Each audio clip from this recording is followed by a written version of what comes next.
Hello and welcome to the real world. My name's Cameron. I'm joined by my brother Carson. Hey, Carson here. Thanks so much for joining us. We are jumping into this episode. It's all about Peter Pan.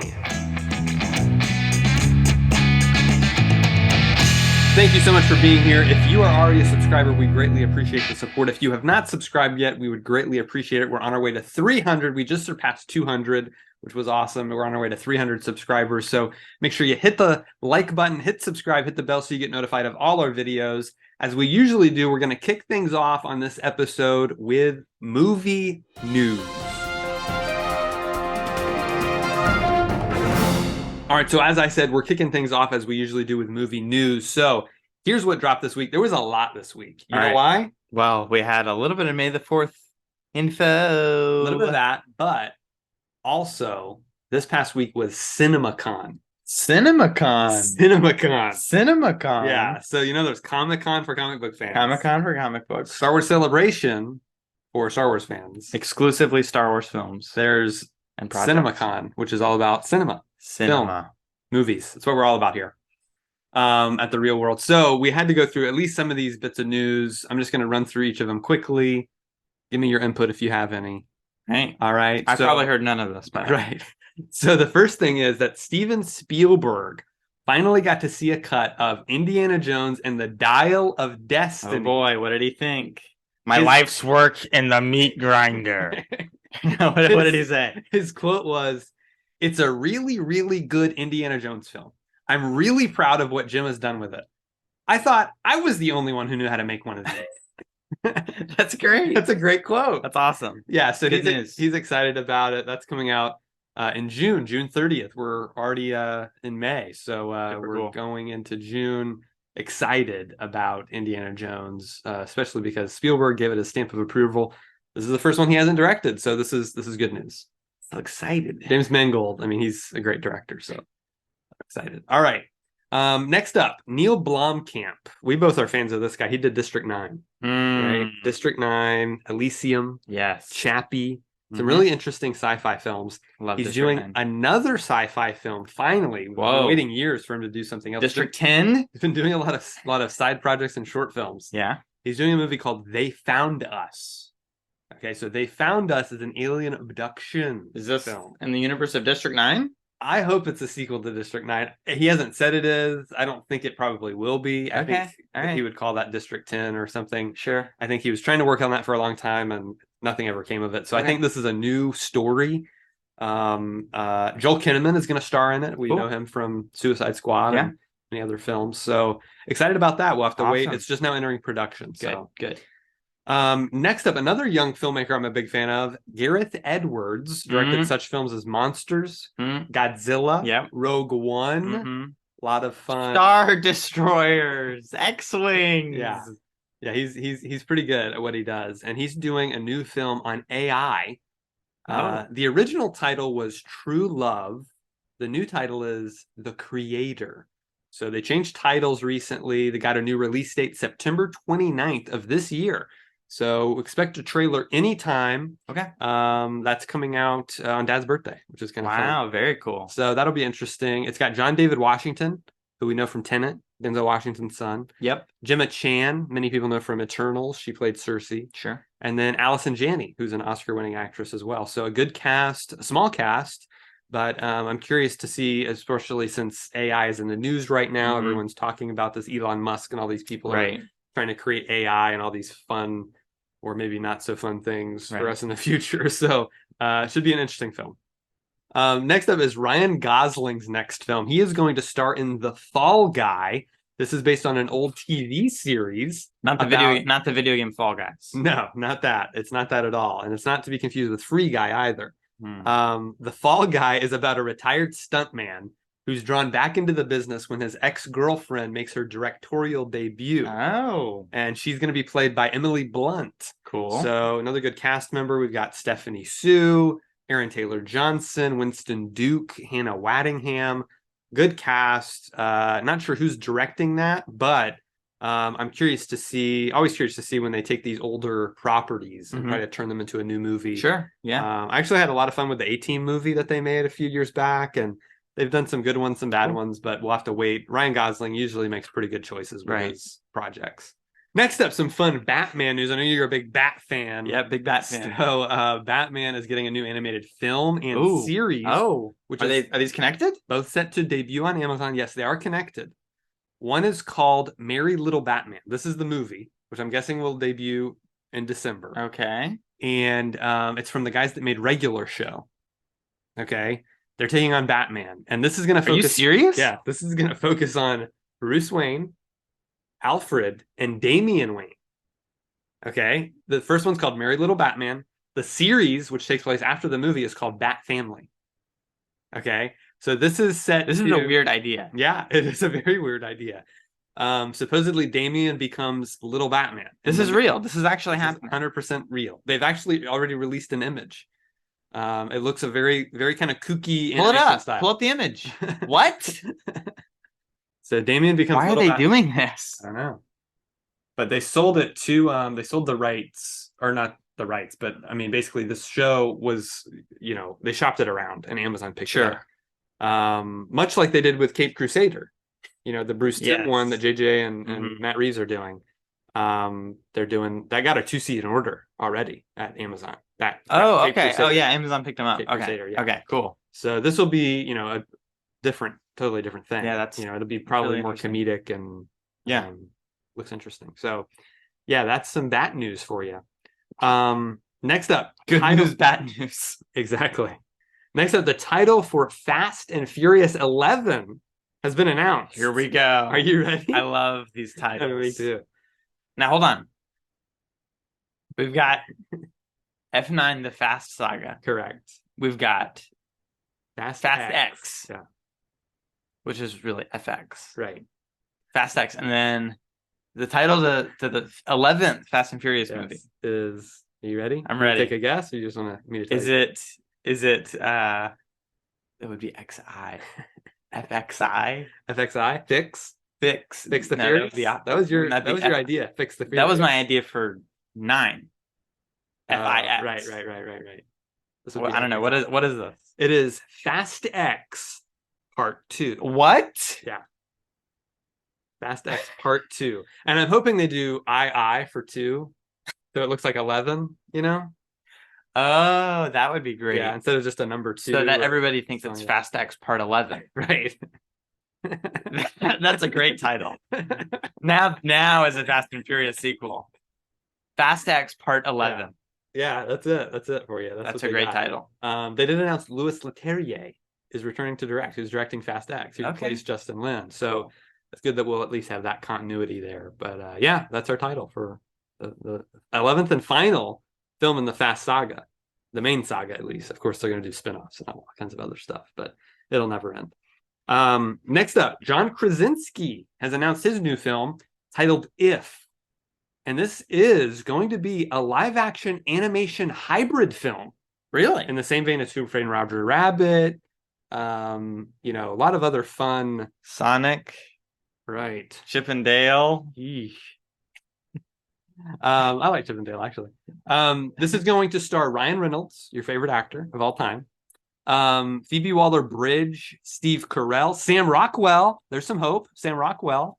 Maya Rudolph, Sebastian Maniscalco, Christopher Maloney, Richard Jenkins, Awkwafina, and Vince Vaughn have all joined the cast of this latest film, which is set to release next year. So I'm very curious what it's going to be. If this kind of stuff keeps happening, the respect that animation has garnered over the years is going to be demolished. Hey, Krasinski hasn't let us down yet. 2 great Quiet Place movies, and this is something outside of that realm, so we'll see how he does with that. But I'm looking forward to it. I think it'll be interesting. Don't know any plot details yet, but looking forward to it. A couple other just little quick bits of news. Rihanna, some call her, has been announced to star as Smurfette in the next Smurfs movie, which will also be a live-action animation hybrid film. Again.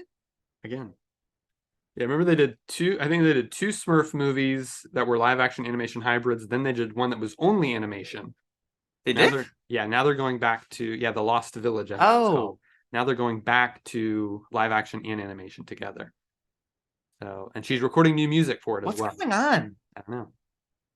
You just got to keep milking these properties, baby. This is weird. Milk it. Milk This it. is weird. This is weird I know. information. It is. Next up, some spider news. So the Spider-Verse is expanding, right? We're getting Across the Spider-Verse very soon this summer. Part 1. Across the Spider-Verse, Yeah. which is part 2 of the Spider-Verse trilogy. Yes. The original title was Spider-Verse Part 1. Correct. Across the Spider-Verse. Now it's going to be Into the Spider-Verse, Across the Spider-Verse, Between the Spider-Verse, Beyond, Under the Spider-Verse, Over the Spider-Verse. The third one's called Beyond. Beyond. Is it Beyond? From Star Trek Beyond. Star Trek Beyond. Star Trek Beyond the Spider-Verse. Right. So what's cool though is they announced they're doing a short film titled The Spider Within, which is a Miles Morales centric story. I think it takes place between Into and Across the Spider-Verse. So it's Between the Spider-Verse. Exactly. The Spider Within, the Spider Between. Yeah. Kind of another word for it. Within the Spider-Verse. Exactly. Next up is DC The Tomorrowverse. We're big fans of the Tomorrowverse, which started with Superman Man of Tomorrow. Their direct-to-video animated projects post Justice League Dark Apocalypse War. Exactly. So a whole new universe that was created, and they've done a great job with all these films. The next one is called Justice League War World. Woo! And they've announced the cast. Oh, boy. So we've got Jensen Ackles back as Batman. Yes. Darren Criss back as Superman. Wow. Stana Katic back as Wonder Woman from Justice Society. Yeah. Same actress from Justice Society World War II. Then we've got Ike Amati coming back as Martian Manhunter from Man of Tomorrow. Good, yeah. John DiMaggio returning as Lobo as well. Oh, a Lobo return. That's right. Interesting. We're getting our first appearance of Frank Grillo as Agent Faraday, which is going to be really interesting. Okay. And then we have Robin Atkin Downs as Mongol. Right? You got War World, you got Mongol. And he's a great voice actor. He's been around forever. Also, one of your favorites, Troy Baker. What? He's joining the cast as the Western hero, Jonah Hex. Yes. Yeah. He's going to be a great Jonah Hex. He's going to love that role. He loves doing cowboys. Yes. It's like his favorite thing. He's going to be great. And then another one, Brett Dalton, who we remember from Agents of S.H.I.E.L.D. Grant, Agent Grant. He's going to play Batlash. So it's interesting that we have two cowboy characters here. I don't know if there's going to be a time travel element, if they're going to have already been on World for a while, been captured from the past. DC, you could do anything. Do anything. Do it all. So yeah, really excited about that cast, excited about that movie. It's coming out later this year. Also coming up soon, staying in the animated realm, Transformers 1. Transformers animated prequel. And they've announced the full cast. Are you ready? As Optimus Prime, Chris Hemsworth. What? Yes. As Megatron. Chris Hemsworth is Optimus Prime. Yes. Megatron, played by Brian Tyree Henry. Oh. That's from Eternals. That's right. And forget if he was Lemon in Bullet Train or the other guy. I forget. Thomas the Train. Right. Scarlett Johansson is joining as Elita. Oh, so Scarlett Johansson and Chris Hemsworth. That's right. Keegan-Michael Key will play Bumblebee. Yeah, Bumblebee? Yes. Okay. We're going to get John Hamm as Sentinel Prime. What? That's cool. Lawrence Fishburne as Alpha Trion. And this film will be directed by Josh Cooley, director of Toy Story 4. Really? Yeah. Yeah. Wow. I am excited. This is a crazy project. This is a crazy This has become the new Super Mario movie. Yeah. And this is going to be all about how Optimus and Prime went from brothers in arms to mortal enemies. So it's going to be a really interesting story. This is a movie. It's a full theatrical film they're producing. I wonder if it'll be connected to the Rise of Beast movie. Possibly, yeah, because we get flashbacks in Bumblebee and Rise of the Beast Cybertron stuff. Is a sequel to Bumblebee. So cool. That sounds awesome. Yeah, excited about totally different voice actors, so probably not connected. Totally different, but yeah. That's still a cool idea for a Transformers movie. I agree. Staying in the animated realm, Avatar: The Last Airbender. Oh yeah, baby. Here we go. First image revealed. Yes. Pull it up on screen right now. There it is. There it is.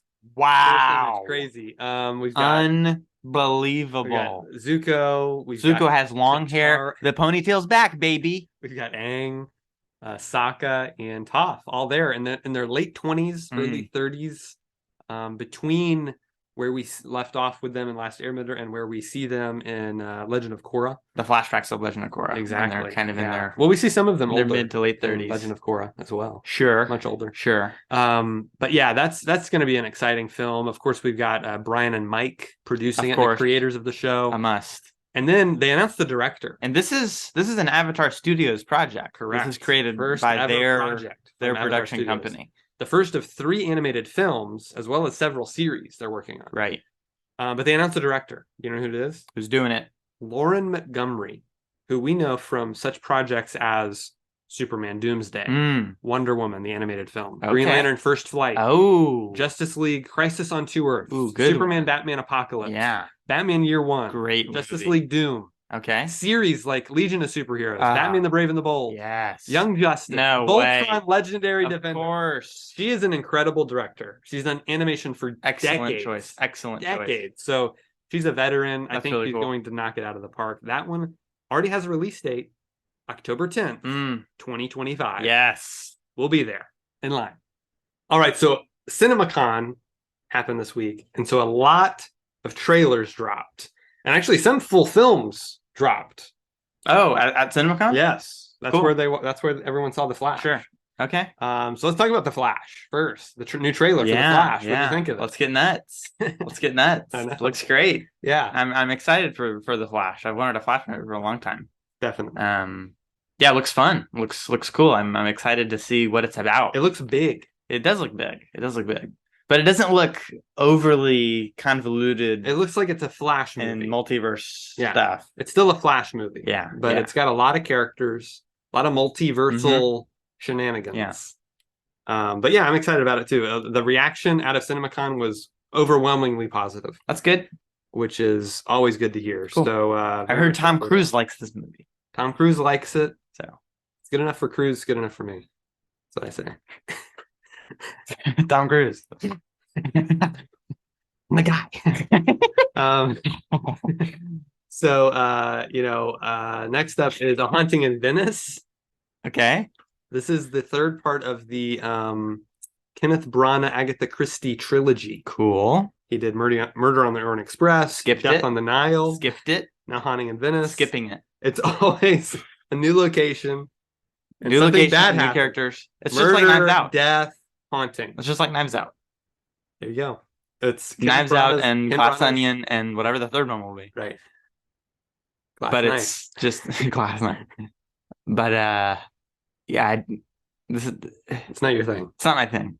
But you like some murder mysteries. I think you would like the first two, actually. I just haven't seen them. That's it. I just haven't seen them. I'm sure they're good. You need to watch them. Next up is the next film from Taika Waititi. Next Goal Wins. Korg himself. Yeah. Next Goal Wins, huh? Yeah. I saw the trailer for this. Loosely inspired by a true story. This looks like Taika Waititi's Kicking and Screaming. Kicking and Screaming Part 2. It looks almost like the exact same movie. Switch out Will Ferrell for Magneto. Yep. Michael Fassbender's in there as the coach. Yeah. And switch out Will Ferrell's humor for Taika Waititi's. Right. It looks otherwise exactly the same, like almost the exact same movie. It's kind of team funny. It's never won a game, and he's got to come in and coach him to win some. And he's just not the right fit. They need Mike Ditka. Yeah, they're gonna get somebody. Yeah, Taika Waititi is gonna be the Mike Ditka of the movie. There you go. You want to see my Michael Jackson dance moves? Boy is still my favorite. Yeah, if you haven't seen Boy, that's one of his best. I really like Hunt for the Wilder People a lot. Jojo Rabbit, Jojo Rabbit's great, But Boy, I think is my favorite movie. Boy's really good. It's very New Zealand. Next up, Transformers: Rise of the Beasts. Finally getting the Beast Wars on track. We've all been wanting. It's on track for being the biggest and most successful movie of all time, according to all marketing. Like it looks like it's gonna sell all the toys, and there's posters everywhere for it. There's big cardboard cutouts and billboards. Right. It's everywhere. You're right. And this one, the budget is bigger than Bumblebee. And, that's not saying much. Look. Bumblebee looks like it was shot in somebody's backyard. It was. The poor guy, Travis Knight, the great director of all the Leica films, to come in and save the franchise. from Destruction. And now it's back with Stephen Caple Jr., who did Creed 2. I'm a big fan of that one. Okay. And so It's now he's in.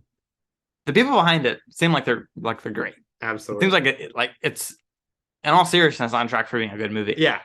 The problem was when the producer came out and said, "Yeah, Bumblebee probably need a little more Bayhem.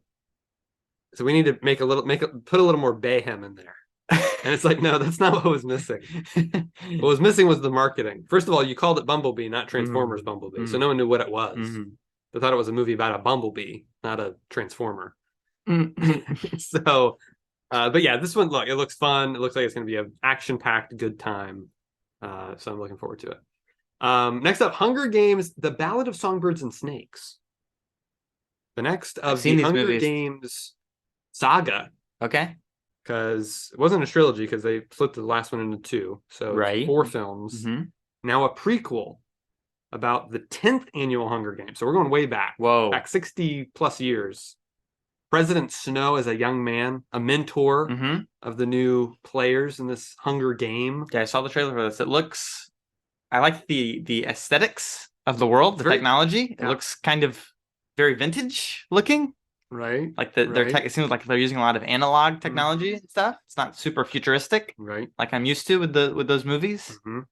Which is cool. Yeah. Otherwise I know nothing about this. I haven't read the books. I've seen the movies, but this looks totally different from that. Yeah. Which is kind of a good thing. And this I think it has. This could be a breath of fresh air for the whole series. It has the same vibe, though. Yeah, like you can tell it's a Hunger Games movie. Right. It has that ominous feel to it. It has that based on a book feel that those movies have. True. Peter Dinklage is in a lot of. He looks great. He's always great. Amazing. He's always wonderful. But Viola Davis. Yeah. Jason Schwartzman. Great cast. Yeah. So. Super good cast. Very much looking forward to it. That one is out later this year. All right, last trailer we got to talk about. It's for the next Disney animated film. Here we go. Wish. That's it, baby. Wish. So When You Wish Upon a Star. Can't wait for it. This movie looks awesome. This movie is about the first wishing star. The animation looks awesome. It is 100 years in the making. This movie actually has a villain. And Disney hasn't had a villain since Tangled. Is that true? I guess Frozen kind of had a villain. Han is kind of a villain. Has a villain in Raya. They're just kind of spirits. They're not really, because they kind of be buddies at the end. Not the Droon. The Droon of the spirits. I guess not the freeze everybody. I guess that's true. But anyways, it feels like it's been a while since we've had a bad guy. Yeah. And this looks like a good bad guy. The animation looks great. It looks like it's 2.5D. Yeah. Finally learning from their greatest short of all time, Paperman. Right. It doesn't look like every other movie. Right. You know what I mean? I know. Yeah, they do all tend to look the same after a while, the 3D CG stuff. But the music, there's not that human touch. It's like you can do anything with 3D CG, but people aren't as creative with it as I feel like they could be. Yeah, it's not as stylized. Like they are being here. Sure. Like you can tell when you look at this, it's not the same as what you're used to. The quality of the animation is showing more so here than it has in a little while, in my opinion. I agree. That's not to say anything bad about modern animation. Sure. I think it looks fine. It's just all very similar looking. Mm-hmm. This looks a little different than what we're used to from Disney. The music sounds incredible. Mm-hmm. I was very excited after seeing this trailer. Yeah. I mean, this looks great. Me too. I'm ready to see it. Like you said, Chris Pine as King Magnifico looks really interesting, and our lead character, played by Ariana DeBose, I don't know if you saw her at the award show. Angela Bassett did the thing. Did you see that? Oh, no. You didn't see that? No idea. You gotta watch it. It's great. So yeah, it looks like it's gonna be a lot of fun. And the goat, played by the incomparable, wickedly talented. I'm saying this because I can't remember his name. Travolta? No, it's Adele Dazeem? Who's playing the goat? I thought it was Alan Tudyk. It's Alan Tudyk. Alan Tudyk. Yes, it has nothing to do with that. I know. I just couldn't remember his name for a second, so I was trying to drag it on. Trying to remember it. Alan Tudyk. I love Alan Tudyk. Yeah, he's great. I like him. Where did he just show up? Oh, he just showed up in the movie we're about to talk about. So anyways, those are all the trailers. Let us know your thoughts on all this movie news. What stood out to you? What trailers really got you hooked in, excited for these movies? Tell us in the comments. Now we're moving on to our top 5 Peter Pan movies of all time. I had to mention a couple of honorable mentions because a lot of Peter Pan movies out there, and I like a lot of them. more than you think. Yeah. There's a silent Peter Pan film from the 20s. That's right. That's right. Absolutely. So first one I had to mention, because it's not technically a Peter Pan movie. This would actually be my number 1 if I could include it, but I'm not including it because it's about the author of Peter Pan and his life. Oh, you're talking about Finding Neverland. That's correct. Johnny Depp, Kate Winslet, Mark Forster directed it. He did a great job. I've wanted to see this for a long time. You've got to see it. Yeah. You will really enjoy it. It's full of imagination.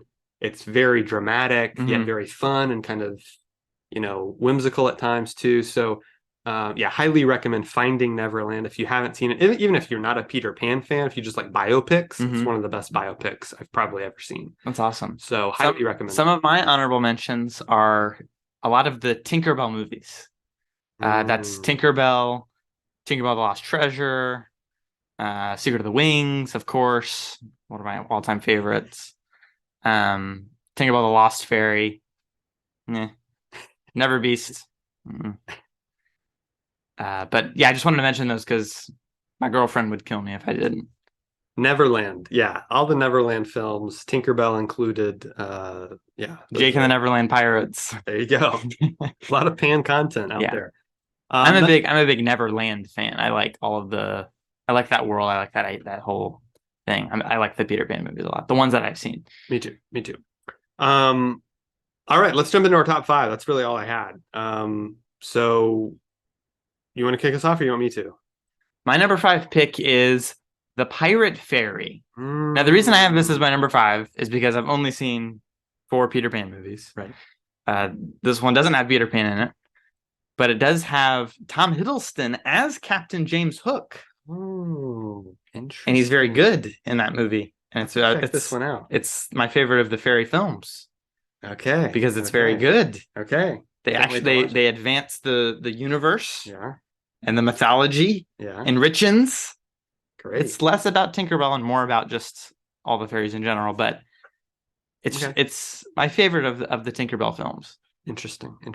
Okay. They're all worth watching, by the way. Where does that fall in? Is that like the third one? The last. It's technically the second to last one because Never Beast is the last one. Oh. But that doesn't really matter because Never Beast is bad. You shouldn't watch it.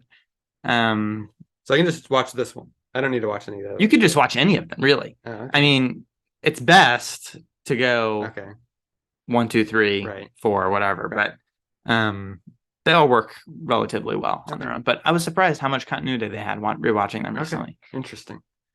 Great pick for your number 5. My number 5 is Wendy. Wendy is a 2020 film. What? It basically has very little fantasy elements. It's very grounded. I've never heard of this. All takes place in modern day. Really? And it's all about Wendy. And 2020? Yeah. It's a very small indie film. A few people have even heard of it. Okay. I've never heard of it. But it's very well made. Good. Great visuals, really well shot. Okay, cool. It's a little long, I think, is my only issue with it. Okay. But great performances, just a really very unique. Some people would probably say too different. Okay. So some people would probably say it strays too far. It's not really, it's very loosely connected to the Peter Pan story. Okay. But well worth watching. I really got a kick out of it. Enjoyed watching it. I think I gave it like 3.5 stars. So that's cool. Yeah. Check it out. If it's streaming, I'm not sure, but if you can seek it out and find it, it's well worth a watch. Now I want to watch Peter Pan, Wendy, and then Peter Pan and Wendy. Exactly. All right. Carson, what is your number 4? My number 4 is Return to Neverland. Really like this one. The 2002 animated Disney sequel. It's also my number 4. Oh, good. Yeah. Awesome. It's great. Great. I almost had this higher. This was really close to making it to number 3 because I think this is one of the best Disney animated sequels ever. I mean, I strongly agree. Yeah. It's made in 2002. It just has a great story that it continues the story in a compelling way. Yep. It's about Wendy's daughter. and her adventures in Yeah. Neverland and what she gets up to. It serves as a great sequel to the original Peter Pan. The animation is incredible. All of the advantages of the 2000s. At that point, they had mastered 2D hand-drawn digital animation. Yeah, and so this it's super good. This is not, typically what Disney would do is they would do a direct-to-video sequel. Sure. This is a film with a theatrical release, so they spent more money on this, had a bigger budget. Yeah. And it you know, shows. yeah, it definitely shows. I agree. So yeah, that's a great pick for number 4. All right, moving on to number 3. What do you got? My number 3 is Peter Pan, the original Disney animated classic. Peter Pan. Interesting. Okay. Yeah, so this is a classic. I'm a big fan of this one. Yep. It's magical. It's a magical movie. Everything from the animation to the characterization of Wendy and her arc and everything is just iconic. Captain Hook is one of the great Disney villains. Oh, yeah. Mr. Smee, one of the most iconic comedic foils. Yeah. It's just a great fun time of a movie. The Lost Boys are all have their very iconic character designs, or they're wearing different animal skins and stuff. Okay. Yeah, I enjoy Peter Pan a lot. I think it's really fun. Yep, good pick.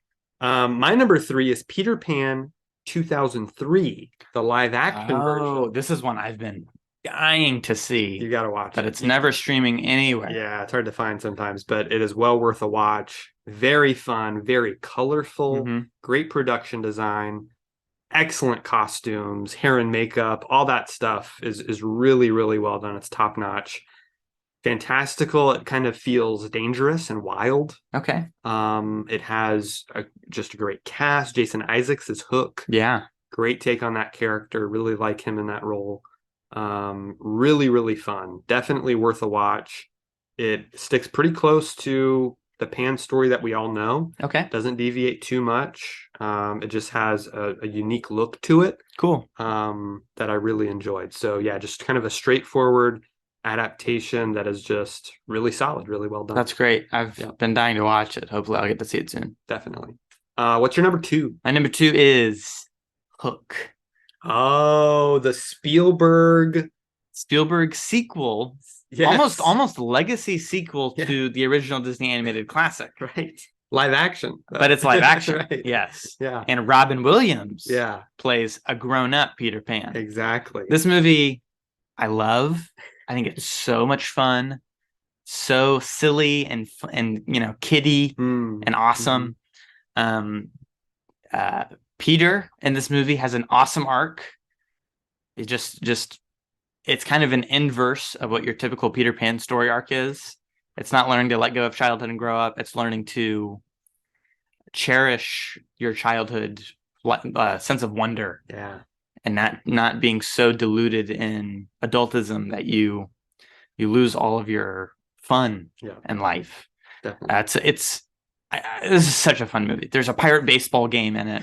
There's all the live action like stunts and magical stuff that happens. It just looks so cool.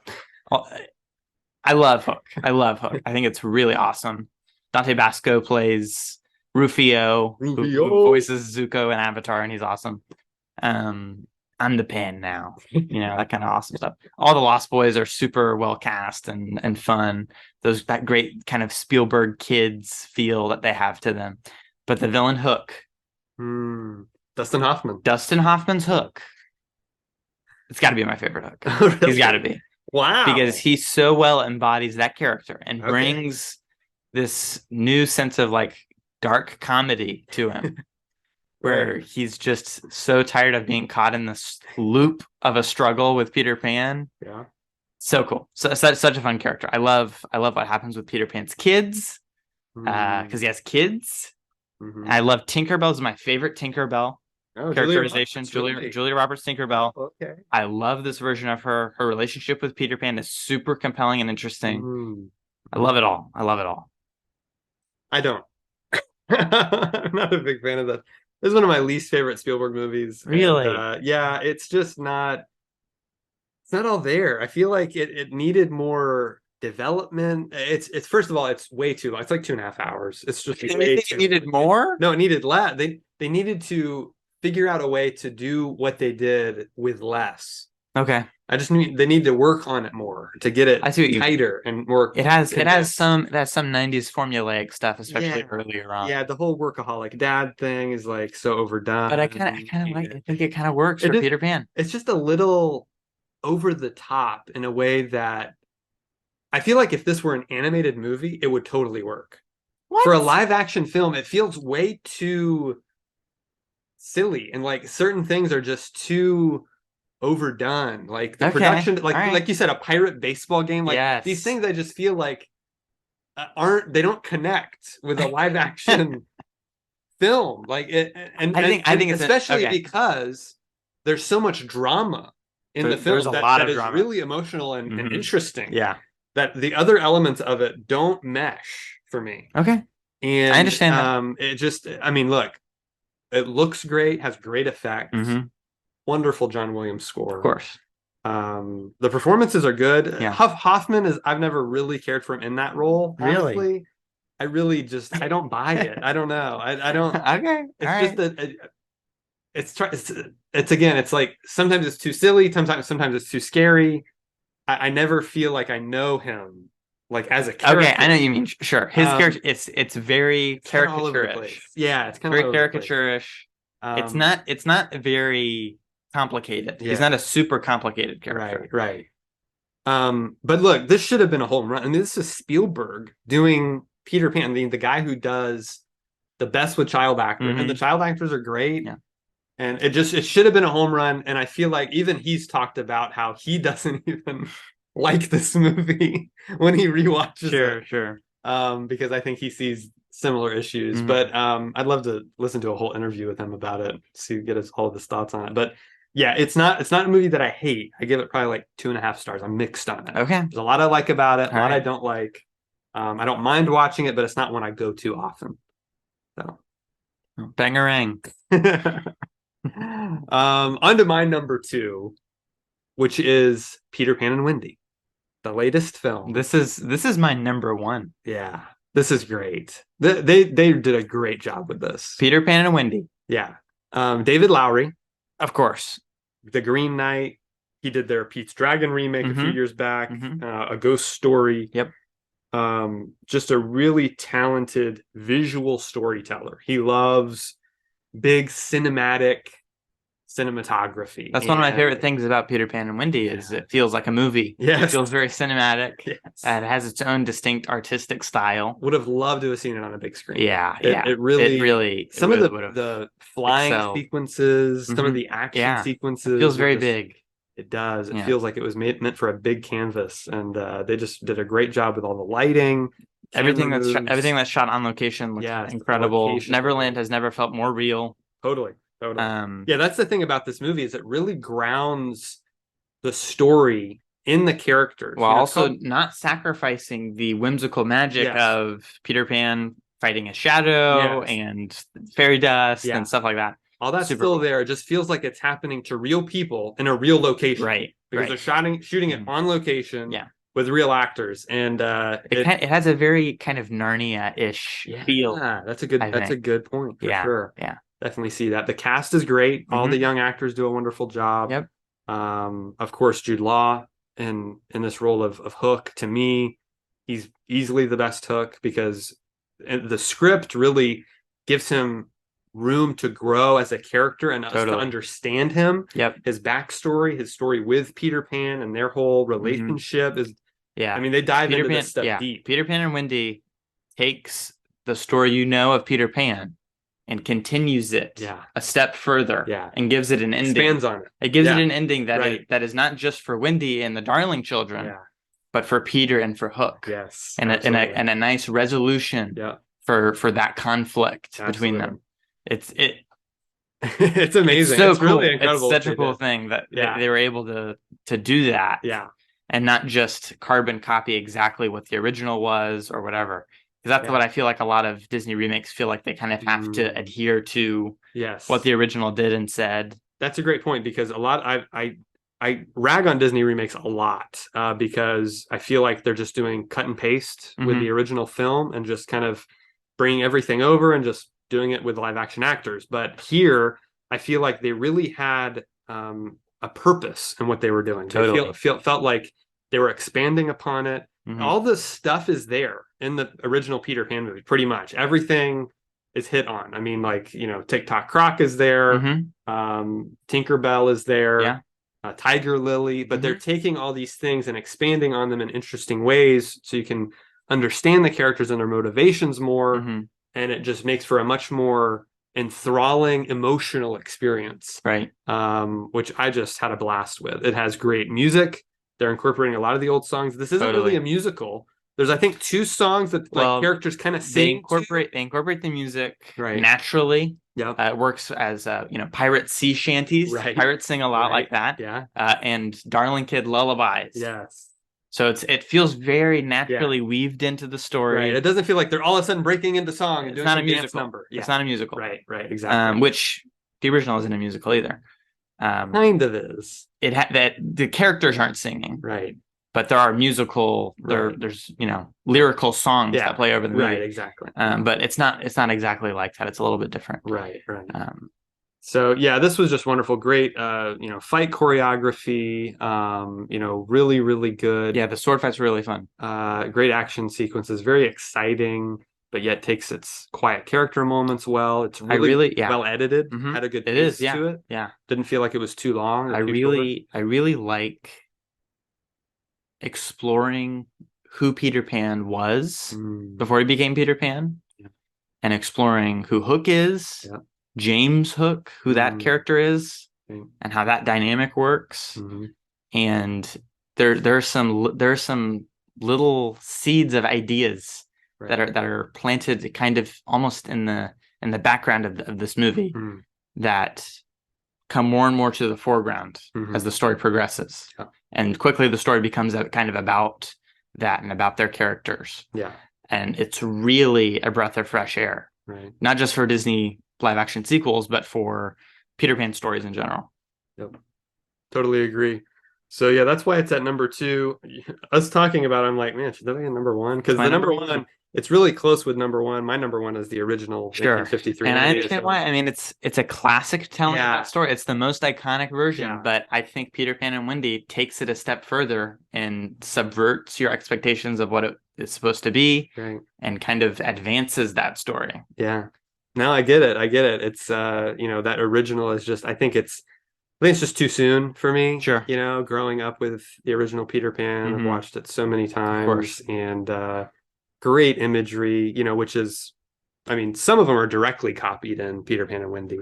Sure, but it's still in its own way. Yeah. There's some amazing shots in Peter Pan and Wendy. Oh yeah, absolutely stunning stuff. But even David Lowery, I was listening to an interview with him, and as he was first in coming on board to the project, he really wanted to just go back to the book and just let's look at the book. Okay. Let's not worry about the animated film. Sure. Let's just adapt the book. But he was running into story issues and stuff where how you translate it to film. Right. And so he ended up going back to the animated film. He's like, they pretty much solved all the issues I've been having. Yeah, that's cool. So he referred to the animated films when he ran into those kind of issues. But like I said, the animated one's a classic. It always will be. It's celebrating its 70th anniversary this year.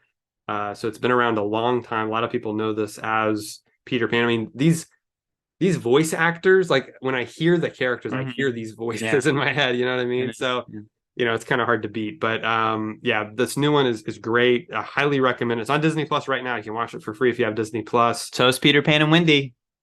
Check them out. That's what I'm saying. Is Hook on there? Hook is not on there. It's not a Disney film. So yeah, it's one of those public domain characters anyone can tackle. So yeah, that's okay. Peter Pan and Wendy, check it out. Peter Pan and Wendy, definitely watch it. It's out. Just came out this weekend. Let us know your thoughts in the comments below on this new movie, as well as your top 5 Peter Pan films. What are yours? What would your ranking be? What's your favorite to your least favorite? My least favorite would be Pan from 2015. All right, folks. Well, that's it for us here at The Real World. Thank you so much for joining us. Thank you, Carson, for joining me. Thanks for having me. It was a lot of fun. Hope you guys had a good time listening as we did talking about Peter Pan and his many cinematic adventures. Many more to come, I'm sure. The latest film, as we said, is out on Disney Plus now. Let us know your thoughts in the comments below. Rank your top 5 Peter Pan movies of all time. Thank you hit the like button, hit subscribe, hit the bell so you get notified of all our videos. We'll see you next time right here on The Real World. Bangarang.